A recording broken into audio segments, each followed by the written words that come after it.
high-profile fight over privacy and security between Apple and the FBI is now being played out in front of lawmakers on Capitol Hill in Washington.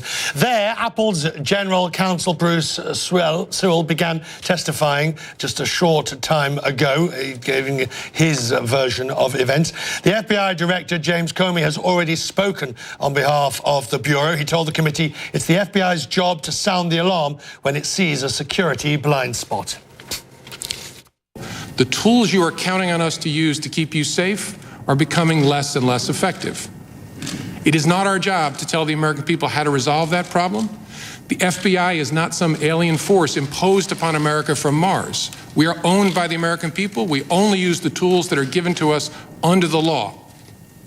And so our job is simply to tell people there is a problem. Everybody should care about it. Everybody should want to understand if there are warrant-proof spaces in American life, what does that mean? And what are the costs of that, and how do we think about that? Joining me to put this in perspective in New York is Steve Rogers, a former military intelligence officer who served on the FBI's Joint Terrorism Task Force.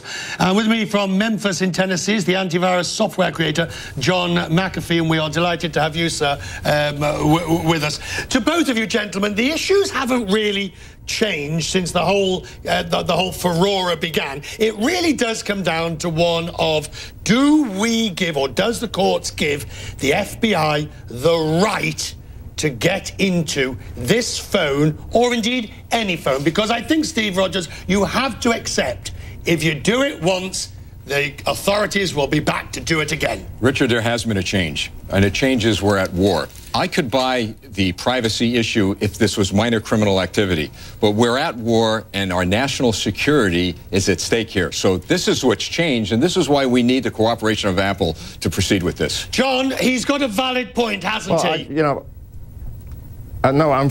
he does not. This is not a matter of privacy versus security, sir.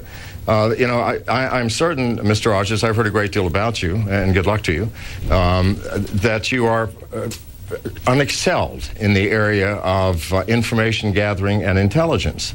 I, on the other hand, have spent my entire life in computer security. This is not an issue of privacy versus security. It is an issue of how you want to access the phone. The FBI is asking for a master key. I have been in this business my entire life. There has never been a single instance of a master key or a backdoor being placed in software that was not accessed within a matter of weeks by foreign agents or black hat hackers. All right. There is simply no way, sir, no way to keep this within the FBI or within Apple. There are going to be dozens of programmers working on this thing. You know, years ago, I was on a Navy base walking with two Japanese naval officers, and we were talking about technology. And one of them turned to me and said, you know, while American kids are playing Nintendo, we're building them. The point is that at one point in time, the Chinese, the Russians, they're all going to get this technology. I think if we could get it first and safeguard it, yes. But we're talking about the lives of American people, not about a burglar, not about someone who's involved in minor criminal activity, but the lives of the American people. And I get the Privacy Act. Believe me, I do. But I also believe in common sense, and common sense dictates, look, if we got a way to get these terrorists, let's do it. John? Well, Mr. Rogers, I didn't mention privacy as the issue here. I mentioned security and safety for America. The FBI was hacked a month ago by a 15-year-old boy who walked off with thousands of personnel records, including undercover agents. And you're telling me you're going to keep this safe? You can't, sir. It is not possible. We cannot keep things like this safe. We stopped doing this in the 90s because we couldn't keep them safe. Okay, John, but Apple has managed to keep its proprietary software safe. Apple has managed to keep its iOS safe. So let's just say you have a system whereby half the key is held by the FBI, half the key is held by Apple. What's wrong with that?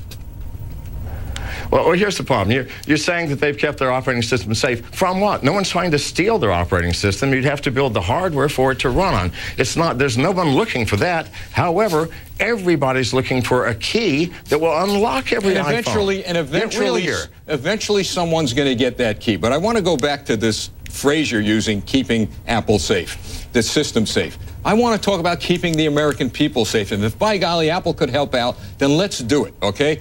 I understand your position. I understand the privacy position, but I also understand we need to help our national security agencies.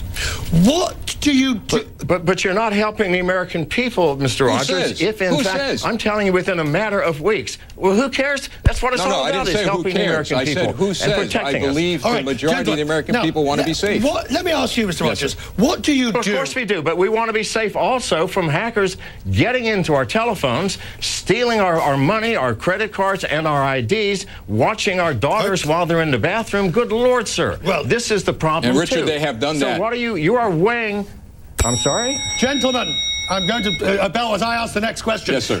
What about this argument that says, and this is the argument that if, Steve Rogers, if the US gets its way, the FBI gets its way, then soon China simply comes up with a legitimate court order and says, our court has said we want it too. Oh, and by the way, here's a court order from North Korea, such as it might be. Oh, and another court order, Germany would like it, and the UK, and before long, every country is coming up with valid court orders for Apple to do the same thing. I believe that therein lies your national security issue. I don't believe there's a court in this country that would allow a foreign country to get that. However, saying that, Richard, I believe they'll get this information and this technology before they need a court order. John, the final word to you, sir. Do you accept that if this goes all the way to the Supreme Court and the Supreme Court votes that Apple loses, the FBI wins, Apple has to provide the necessary software, has to do, under the rule of law, that which it's ordered to do? Well, then that would be a tragic day for America, sir. Mr. Rogers continually says, well, we will at least have the software first before the foreign agencies get it. Well, if you don't have the key, nobody gets it, and we're safe from the foreign agencies. There are hundreds of millions of people using the iPhone. We are all at risk if the FBI gets its way. And there are many ways that they can get access to this. I've offered for free to give them access to the phone. There are tons of ways to do it, sir, and if the FBI does not have the capability, then my heart is saddened. How about we work together? How about there is a happy medium somehow, some way? Maybe the FBI and you all could work together. Gentlemen, I thank you both for joining me, and I think that we can all agree a reasoned, respectful, and decent debate that we have enjoyed. Thank you for you both for joining us.